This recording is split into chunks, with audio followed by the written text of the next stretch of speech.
A new documentary is causing controversy after deep fake audio technology was used to complete the narration. The star of the film is no longer alive, raising ethical issues about production techniques.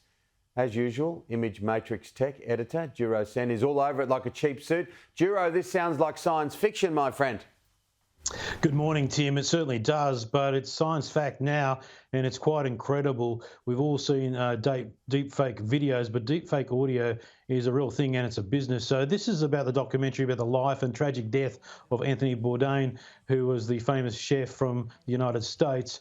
And obviously, during the documentary and film, the filmmaker wanted a couple of email bits and pieces voiced in his own voice, and of course it didn't exist. So he turned to technology, and they used AI to then transfer what was on text to real audio. And this has raised, as you said, Tim, ethical questions about should you be able to use text to recreate the voice of someone who's passed on. Now, I've done a bit of work on this, and there is in the trailer a little segment you might be able to pick up. So let's take a listen.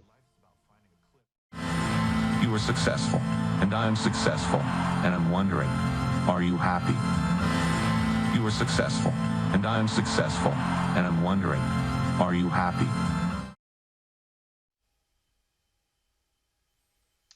So there it is, Tim. That is the AI voice, not the real voice of Anthony Bourdain. Amazing stuff. How did they do it? So it's done with artificial intelligence and loads of sample audio, and there's a lot from him, but you can do it yourself. And there are many programs out there that sample it. You can do it in video games, all sorts of stuff. I tried out this particular service yesterday, Descript. Now, I wanted to do a fake voice for you today where I just wrote in text and it would speak for me, but it does take a long time to learn your voice. It can take a few hours, it could take a day or two, because you have to read a script out and then it learns who you are. It's sort of like the same way they have the voices for Siri and things like that.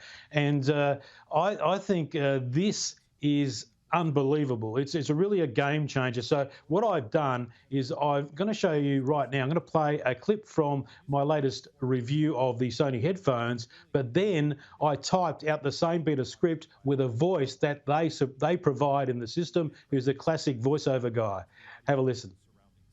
The other important part is the Sony headphone app. It gives you a stack of control options with Android and iOS. The other important part is the Sony headphone app. It gives you a stack of control options with Android and iOS.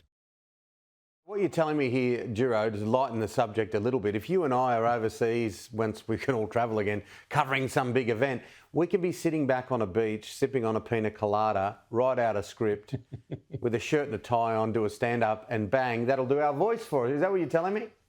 Well, didn't you do that already? I've seen some of your... I'll tell you what, I could have used this stuff when I was covering cricket in India and some of the things 20-odd years ago, I'll tell you. That's absolutely right. Here's an example. Say someone files a report from Japan from the Olympics. It's 1 minute to 6 from the old news time, and they have to change the voice quickly. You can't get them. You can just type in that part for them and replace it. You could do a whole news story just on text with a producer back in the office. I know the producers have been in the back room here just loving that. And all you have to do is provide the piece to camera. It is the ultimate for a news reporter who's in the field. But it is amazing. But that stuff is available right now. I subscribe to it. It's $30 a month, and I can't wait to really try it out. It will be handy.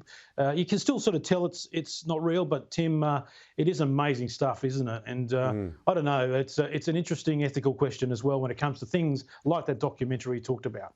Yeah, no one would be able to tell that was fake from his voice once you play some music underneath it and get some sound effects and everything else going. Now, you've found a new indoor smart camera that's worth a look.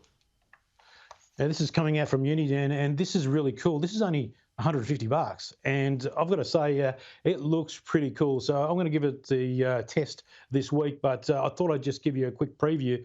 Now, this Uniden camera is the Guardian App Cam Home Plus.